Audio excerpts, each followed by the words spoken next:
Thank you, Speaker. I rise briefly to speak on behalf of the Greens on the Workers' Compensation Dust Diseases Amendment Bill 2022.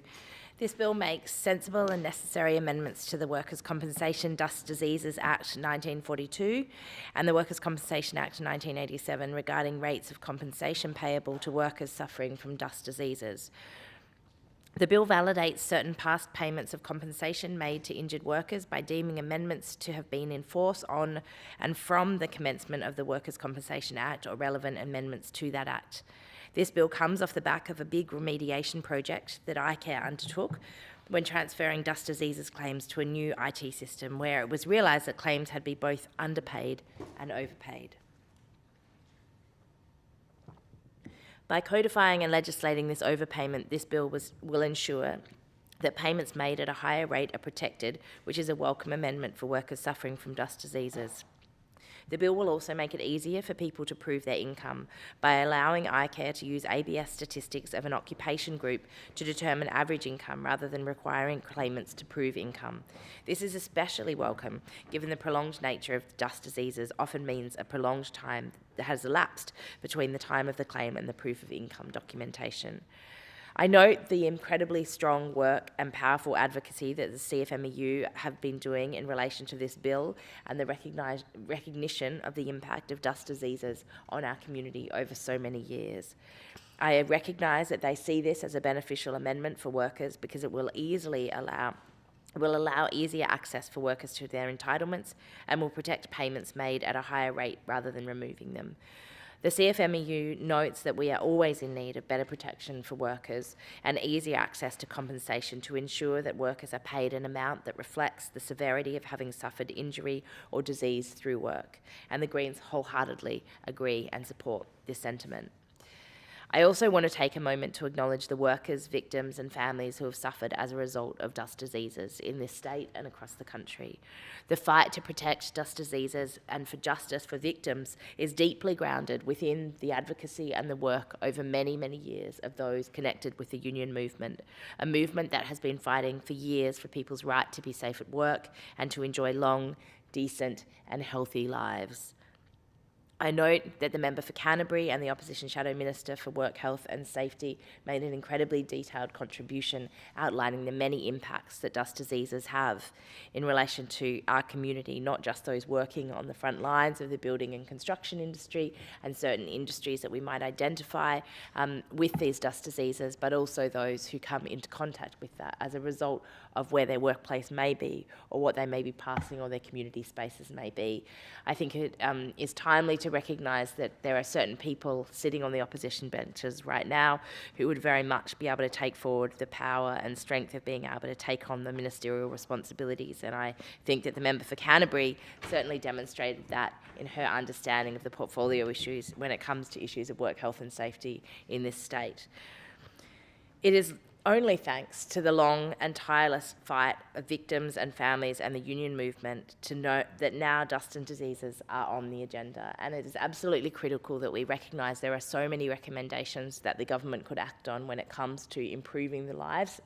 and the safety and the protection of people that are impacted by dust diseases. I think it's really critical that we recognise and reflect back on the outrageous and disgraceful behaviour of James Hardie back in the day when it came to the issue of asbestos and the impact that that had on so many, and the long-fought struggle to be able to recognise the need for compensation and the impact that that had had on so many people. The AWU's campaign now in relation to silicosis is another one of those examples that highlights the real impact on people's lives, of young people's lives that are in the prime of their working life that are now unable to properly breathe and are in a position where they are unable to work. I want to put on the record the fact that back in 2004, I had the absolute pleasure of joining the then New South Wales State Secretary for the CFMEU, Andrew Ferguson, at that time, to storm the James Hardie offices through a back fire exit, attended downstairs at a local cafe by Bernie Banton, and we found ourselves locked between the lift shaft and the glass doors of the offices as they shut the office, and found ourselves doing media interviews in the lift foyer. in that building just down the road at Circular Quay. And as we were doing that, one of the things that I think was really stuck out to me as one of the most powerful parts of that action was that the CFMEU members that had joined us on that action were not your white, big, burly blokes joining that action. They were actually, most of them, from Southeast Asia and were relatively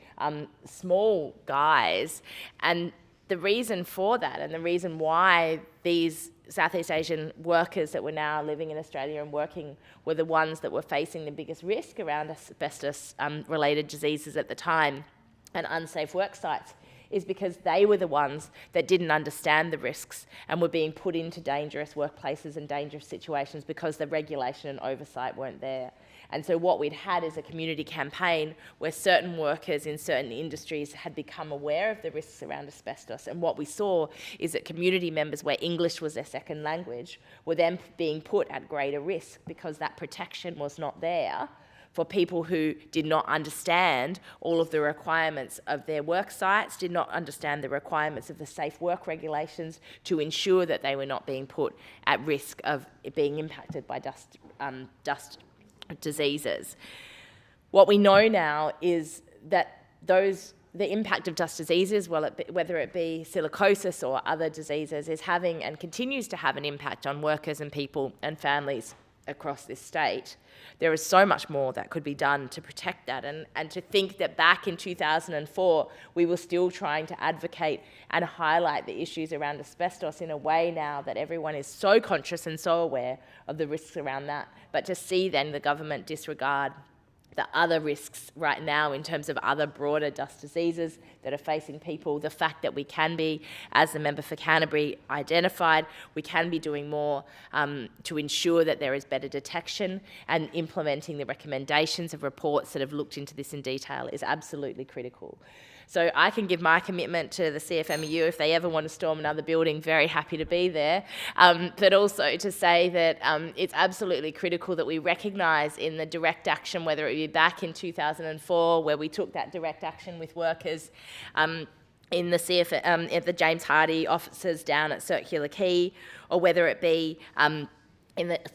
kinds of actions and strikes that we're seeing across the state right now, that the reason why unions are important, the reason why workers acting and standing up together is critical, is because they're doing it for the interests and the safety of themselves and our communities. And that is why industrial action is so important. This bill is a critical reminder that our rights at work are not and have never been handed to us. Whether it's workers' compensation, the 8-hour working day, or leave entitlements like sick leave and parental leave, our rights have always been hard fought and won, whether it be on the picket line, by storming a building, or by taking strike action. And the Greens will always support the right of workers and all people in our community to be safe and protected in their workplace. I commend this bill to the House. Okay.